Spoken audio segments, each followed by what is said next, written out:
A prosecution witness in the graft case against Datin Sri Rosmah Mansor testified today that then Prime Minister Datuk Seri Najib Razak had ordered the Education Ministry to award the solar hybrid power project to transport company Jepak Holdings despite the fact that there was no money to implement it.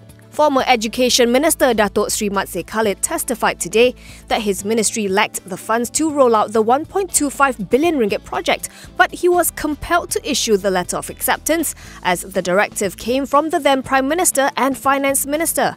Meanwhile, another witness told the court today that the 1.25 billion ringgit quotation was not even negotiated.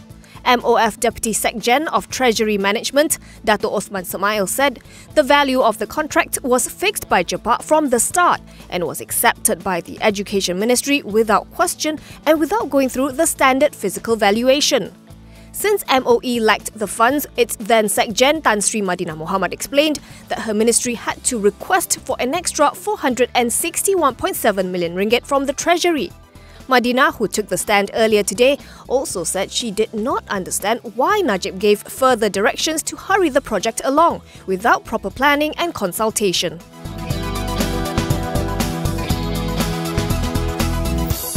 Safari Alliance, a substantial shareholder of Tiger Synergy, has filed a suit against the construction and property developer to invalidate an EGM that is to be held this Thursday. Safari Alliance's major shareholder, Goh Ching Mun, believes this upcoming EGM is an attempt by Tiger Synergy's board of directors to hijack the one planned by Safari Alliance for the company on March 2nd. Safari Alliance had called for the EGM to remove all 7 current directors of Tiger Synergy and to reconstitute the company's board. The upcoming EGM, called by Tiger Synergy meanwhile, is an exact replica with the same resolutions, save the inclusion of 2 additional directors nominated by 2 other shareholders. Safari Alliance says this week's EGM is clearly a bid to serve the current board's own agenda, as there was no reason to call for an earlier meeting. It explains that it believes a new board is needed due to concerns relating to the management and operations of Tiger Synergy, stemming from the sudden and unexplained resignation of the firm's external auditors. There was also an unexplained upward adjustment to land held for property development in Tiger Synergy's unaudited financial accounts for FY19 and millions in cash not properly accounted for.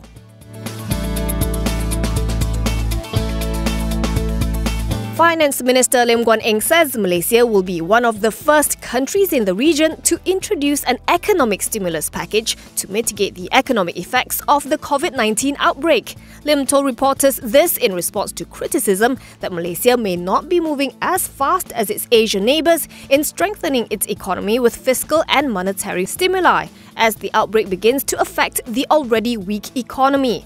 In fact, he said there are those who say Malaysia is too fast because the true impact of the epidemic is still unclear. Bloomberg today reported China, Hong Kong and Singapore have pledged extra fiscal stimulus to counter the expected economic hit from the COVID-19 outbreak. Economists warn Singapore and Japan are on the brink of recession and the epidemic could push the 2 economies over the edge.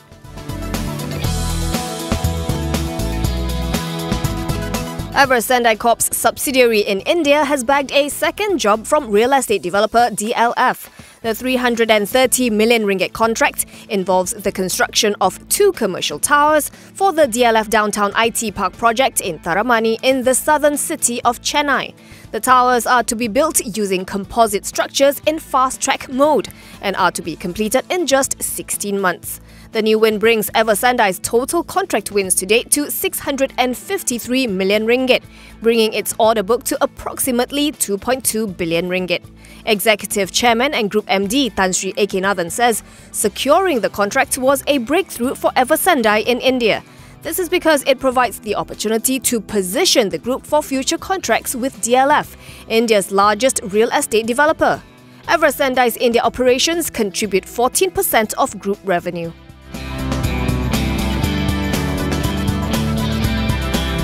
Laura Ashley has reportedly confirmed that the MoE Group, owned by Tan Sri Khoo Kay Peng, is in talks with its lenders to secure a fresh drawdown to keep the fashion and homeware retail chain afloat.